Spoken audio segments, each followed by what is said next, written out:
অনেকে বলে হুজুর বিমান হামলায় মারা গিয়েছে, বিমান জ্বলে পুড়ে ছাই হয়ে গিয়েছে, তার কবর কোথায়? তার আত্মাটা যেখানে আছে ওই জায়গায় প্রশ্ন আছে না নাই?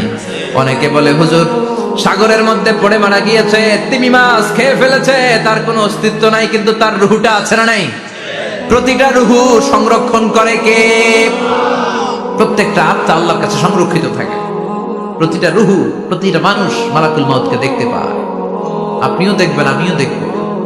মুমিনদের কাছে এসে মালাকুল মাউত একজন যুবকের বেশে সাদা ধবধবে জুব্বা পরে সুগন্ধি মেখে মুমূর্ষু ব্যক্তির শিয়রে বসে বলে, ইয়া আইয়াতুহান নাফসুল মুতমাইন্নাহ, হে প্রশান্ত আত্মা, উখরুজি ইলা মাগফিরাতুল্লাহি ওয়া রিদওয়ানি, আল্লাহর ক্ষমা আর দয়ার দিকে বের হয়ে আসো। বলা মাত্রই মুমিনের আত্মাটা স্মুথলি বের হয়ে আসে। কাফান মিন আকফানিল জান্নাহ, হানুত মিন হানুতিল জান্নাহ, জান্নাত থেকে আনা সুগন্ধি কাফনের মধ্যে পেঁচিয়ে তিনি রূহটাকে নিয়ে ইল্লিনে চলে যায়। সরাসরি দেখে মালাকুল মাউতকে। আর যারা ইসলাম বিরোধী, কোরআন বিরোধী, তাদের সামনে এসে মালাকুল মাউত ত্রাস সৃষ্টি করে। আগে ধমক। হাইওয়েতে মাঝে মাঝে ডাকাতি হয় না? বাসগুলোর মধ্যে যখন ডাকাতি হয়, বাসে থাকে 50 জন, ডাকাত ঢুকে 5 জন, এই 5 জনের ভয়ে সবগুলো পেশাব করে দেয়। কারণ ত্রাস সৃষ্টি করে। এসেই চাইনিজ কুড়াল দিয়ে আগে কুবায় দেয় 4-5 জনের। রক্ত দেখে কি দেওয়ার সব আগে রেডি করে রাখে। মালাকুল মাউত এসে কাফের নাস্তিক মুশরিকদের সামনে সেরকম একটা ত্রাস সৃষ্টি করে, ভয়ে লোকটা কাঁপতে থাকে। ওর কাছে ভদ্র ভাষায় কথা বলে না, সুন্দর জামা পরে আসে না, কালো কুচকুচে চেহারা, ভয়ঙ্কর একটা রূপ নিয়ে, আকৃতি নিয়ে ইসলাম বিরোধীদের মাথার সামনে আসে, দুর্গন্ধযুক্ত চেহারার দেহ নিয়ে ধমক দিয়ে বলে, ও পাপাত্তা, ইয়া আইয়াতুহান নাফসুল খাবিসা উখরুজি ইলা গাদাবিল্লাহ, হে পাপাত্তা, আল্লাহর রাগ, ক্রোধ আর গজবের দিকে বের হয়ে আয়। মুমিনের আত্মা বলার সাথে সাথে যেমনি মুমিনের দেহ থেকে বের হয়ে জান্নাতি কাফনের ভেতরে ঢুকে, কাফেরদের আত্মাও কি এরকম তাড়াতাড়ি বেরোতে চায় নাকি? কাফেরদের আত্মা বেরোতে চায় না। ডানে দৌড়, বায়ে দৌড়, সামনে দৌড়, পেছনে দৌড়, আহা দৌড়াদৌড়ি করে। মালাকুল মাউত এটাকে টেনে হিচড়ে, একটা জীবিত ছাগলকে জবেহ না করে, জবাই না করে, তার চামড়া উল্টার দিকে টেনে হিচড়ে বের করলে ছাগলটা যত কষ্ট পায়, এর চেয়ে কমসে কম 70 গুণ বেশি কষ্ট দিয়ে কাফের মুশরিক আর গাদ্দারদের রূহ কবজ করা হয়। আল্লাহ এই পরিস্থিতি থেকে তুমি আমাদের বাঁচাও। মুমিনদের রূহ যেমনি কবজ হয়, ওইভাবে রূহ কবজের ব্যবস্থা করে দিও। ইমানের মৃত্যু নসিব করে দিও, শাহিদি মৃত্যু নসিব করে দিও। আমাকে শহীদ করে সেই মিছিলে শামিল করে নিও, যে মিছিলের নেতা মীর হামজা খোবায়েবে খাপা, আল্লাহর কাছে ছিল অতি প্রিয়, শামিল করে নিও। আমাকে শহীদ করে সেই মিছিলে শামিল করে নিও। পড়েন আমিন। আর জোরে পড়েন আমিন। তার মানে বিমান দুর্ঘটনায় হোক, কিংবা লঞ্চ ডুবিতে হোক, কিংবা আগুনে পড়ে হোক, কিংবা আত্মঘাতী হামলায় হোক, যে যেখানেই মারা যায়, কবরের 3টা প্রশ্ন তার জন্য আছে না নাই? ইসলাম বিরোধীদের জন্য প্রশ্ন 3টা, আপনারা যারা মুমিন তাদের জন্য 4টা। আপনাদের জন্য একটা বেশি, আলহামদুলিল্লাহ। কোন কবরে এসে প্রথম প্রশ্ন করবে, মুনকার নাকির যখন চলে আসবে, 40 কদম যখন আত্মীয় স্বজনরা লাশটাকে কবরের মধ্যে দিয়ে 40 কদম চলে যায়, তখনই ফেরেশতা চলে আসে। আহা, শেষ, সব শেষ। এসেই পরীক্ষা শুরু। মার রব্বুক, তোর রবের নাম কি? চিল্লায় বলেন, আমাদের রবের নাম কি? আমরা বলবো রব্বি আল্লাহ, আল্লাহ আমারে রব।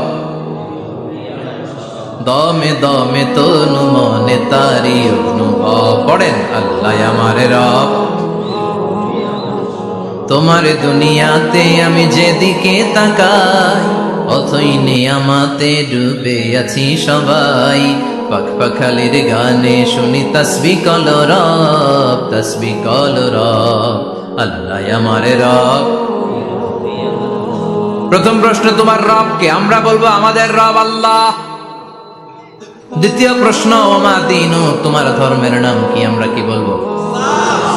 তৃতীয় প্রশ্ন, বিশ্বনবীর চেহারা দেখিয়ে বলা হবে, আতারিফু হাদার রাজুল, এই লোকটারে চিনো নাকি? আমরা বলবো চিনি আমাদের প্রাণের নবী, ঠিক কিনা? চাঁদের চেয়ে সুন্দর তুমি নবী আমার কামলিওয়ালা, দু জাহানের বাদশা তুমি প্যারা নবী সাল্লে আলা, চাঁদের চেয়ে সুন্দর তুমি নবী আমার কামলিওয়ালা, ঠিক কিনা? তিনটা প্রশ্নের যথাযথ উত্তর যখন দিয়ে দিলেন, আপনার জন্য অতিরিক্ত আর একটা প্রশ্ন করা হবে, ওয়ামা ইলমুক, তোমার নলেজ কি? তিনটা প্রশ্নের উত্তর যে তুমি করতে পারলা, কিভাবে পারলা, কেমনে জানলা? নকল করে বলছো নাকি জেনে বুঝে আসছো? নকল হয় না? এখন মনে হয় এগুলো একটু কমছে। একটা সময় ছিল অনেক নকল হইতো। পাঞ্জাবের ভিতরে নকল, পকেটে নকল, টুপির ভিতরে নকল, মৌজার ভিতরেও নকল, এমনকি মেয়েরাও নকল করে পরীক্ষার হলে আসে না নাই? স্কেলের মধ্যে লিখে নিয়ে যায়, হাতের মধ্যে লিখে নিয়ে যায়, ওড়নায় লিখে নিয়ে যায়, কাপড়ে লিখে নিয়ে যায়, আসে না নাই? ফেরেশতারা বলবে নকল করছো নাকি? কেমনে জানলা? তিনটা প্রশ্নের উত্তর তুমি কেমনে বললা? আল্লাহ তোমার রব, ইসলাম তোমার ধর্ম, এই লোকটা বিশ্বনবী, কেমনে চিনলা?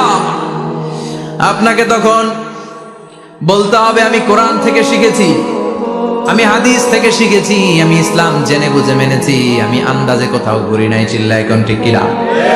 আপনাকে বলতে হবে, এজন্য শিখতে হবে, প্রতিনিয়ত ইসলাম সম্পর্কে জানতে হবে, আখের গোছাতে হবে, জীবনটাকে আলোকিত করতে হবে। চিল্লায় বলেন ঠিক কিনা? চারটা প্রশ্নই যখন হয়ে গেল, ফেরেশতারা বলবে আহলান ওয়া সাহলান ওয়া মারহাবান বিক, খোশামদেদ, কংগ্রেচুলেশন, খোশামদেদ, কংগ্রেচুলেশন, সব প্রশ্নের উত্তর তুমি পেরেছো। ফায়ুফসাহু লাহু কবরুহু ৭০ যিরান, আপনার কবরটারে ৭০ হাত লম্বা করে দেয়া হবে। ওয়ায়ুফতাহু লাহু বাবুন ইলাল জান্নাহ, আপনার কবর থেকে জান্নাতের দিকে দরজা খুলে দেয়া হবে। ওয়ায়ুলবাসু মিন লিবাসি আহলিল জান্নাহ, জান্নাতের দুইটা রেশমি কাপড়ের পোশাক এনে আপনারে পরিয়ে দেয়া হবে। আর বলা হবে নাম কানাউমিল আরুস, ঘুমাও, sleep, you should get some sleep now, তোমাকে লম্বা সময় পাড়ে দিতে হবে, ঘুমাও। কানাউমিল আরুস, যেমনি বর বাসর রাতে আরামসে ঘুম দেয়, বাসর রাতে যেমনি বর কনেকে নিয়ে মধুর ঘুম দেয়, তুমিও ঘুমাও, কেউ তোমার ঘুম ভাঙবে না। কিয়ামতের জন্য ইসরাফিলের সিংহায় যে ফুৎকার আছে, ওই ফুৎকার ছাড়া কোনো কিছুই তোমার ঘুম ভাঙাতে পারবে না। আলহামদুলিল্লাহ পড়েন। আল্লাহ আমরাও যেন চারটা প্রশ্নের উত্তর দিয়ে লম্বা একটা ঘুম দিতে পারি, পড়েন আমিন। ওয়াম্মাল কাফির ওয়া আহলুশ শিমাল, আর ইসলাম বিরোধী যারা, তাদের সামনে আসবে মালাকান আসওয়াদান আজরাকান, কৃষ্ণ বর্ণের দেহ, নীলাভ বর্ণের দুটো চোখ, গায়ের রং কালো, চোখের রং নীল, দেখতে কেমন লাগে? আলিফ লাইলার ভূতের মতো। দেখো, গায়ের রং কালো, চোখের রং নীল। ফেরেশতা দুইটা আসবে, এসে ত্রাস সৃষ্টি করবে, এসে বলবে বল তোর রবের নাম কি? মার রব্বুক। মুশরিক, কাফের, নাস্তিক এরা বলবে আমি জানি না আমার রবকে,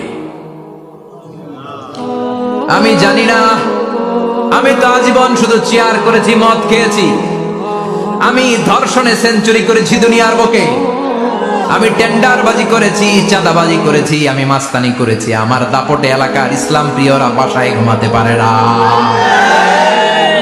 আমি ছিলাম টেন্ডারবাজ, আমি ছিলাম গডফাদার, সন্ত্রাসীদের লিডার, আমি ছিলাম ডন 1 2 3 সব, আমি ছিলাম ডনের ডন, আমি ছিলাম মাস্তান, রংবাজ, রব টপ কি আমি তো জানি না। লাদ্রি লাদ্রি, আমার জিজ্ঞেস করো না। আবার প্রশ্ন করা হবে ওয়ামা দীনুক, তোর ধর্মের নাম কি? বলবে লা আদরি, আমার কোনো ধর্ম নাই, আমার কোনো ধর্ম নাই, আমি শুধু মৌজ মাস্তিতে ছিলাম, আমি আনন্দ ফুর্তি করেছি, ইসলাম নিয়ে আমার মাথা ব্যথা ছিল না, আজীবন ইসলামরে আমি বাস দিয়েছি। চিল্লায় বলেন ঠিক কিনা? ইসলাম বিরোধীদের সাথে ছিল আমার চলাফেরা, আমার সব সাঙ্গপাঙ্গ ছিল গুন্ডা, বদমাশ, ইসলাম বিরোধী। রব কি, ইসলাম কি, এগুলো আমি জানি না। আমার এগুলো জিজ্ঞেস করো, ধর্ম কি আমি জানি না, আমি কিচ্ছু মনে করতে পারছি না। 3 নাম্বার প্রশ্ন করা হবে আতারিফু হাযার রাজুল, দেখো তো এই লোকটারে চিনো কিনা? কয় না, চিনি না, তবে মনে হয় এই লোকটারে দুনিয়ার বুকে আমি গালি দিতাম, এই লোকটার বিরোধিতা করতাম, ব্লগের মধ্যে এই লোকটার ব্যাপারে কুৎসা রটনা করতাম, এই লোকটার কার্টুন বানিয়ে আমি হিংসা ছড়িয়ে দিতাম, এই লোকটার ব্যাপারে আমি এলাকার মধ্যে অপপ্রচার চালাতাম। ফেরেশতারা বলবে তাই, এই ছিল তোর ডিউটি, দাঁড়া এখনই আমাদের খেলা শুরু, এখনই শুরু। ফায়ুতরাকু বিমাতারিকা মিন হাদিদ, লোহার একটা হাতুড়ি দিয়ে মাথা থেকে পা পর্যন্ত পিটানো হবে, পিটিয়ে ওর গোশতর হাড্ডিগুলোকে থেতলে ফেলা হবে। ওয়ায়ুকালু লিল আরদি ইলতাইমি, কবরের দুই পাশের মাটিরে বলা হবে এবার দুই দিক থেকে তোরা চাপ দে।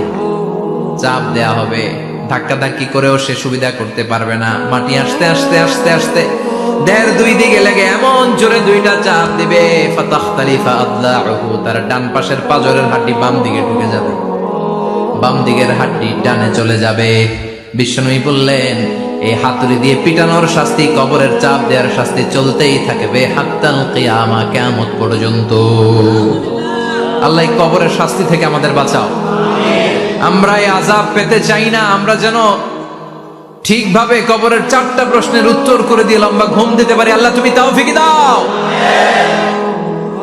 এজন্য আল্লাহ বললেন, গোলাম দুনিয়া নিয়ে পাগল হয়ে থেকো না। এই দুনিয়ার জীবন আসল জীবন নয়, আসল জীবন হলো কবরের জীবন। জোরে বলেন ঠিক কিনা?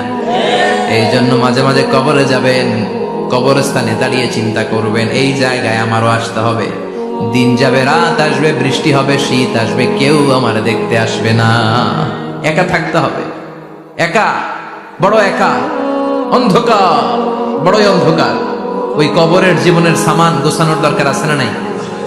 ওই কবরে সুখে শান্তিতে থাকতে চাইলে নামাজ পড়ার দরকার আছে না নাই? কোরআন পড়ার দরকার আছে না নাই? ছেলে মেয়েগুলোরে মানুষের মতো মানুষ করার দরকার আছে না নাই?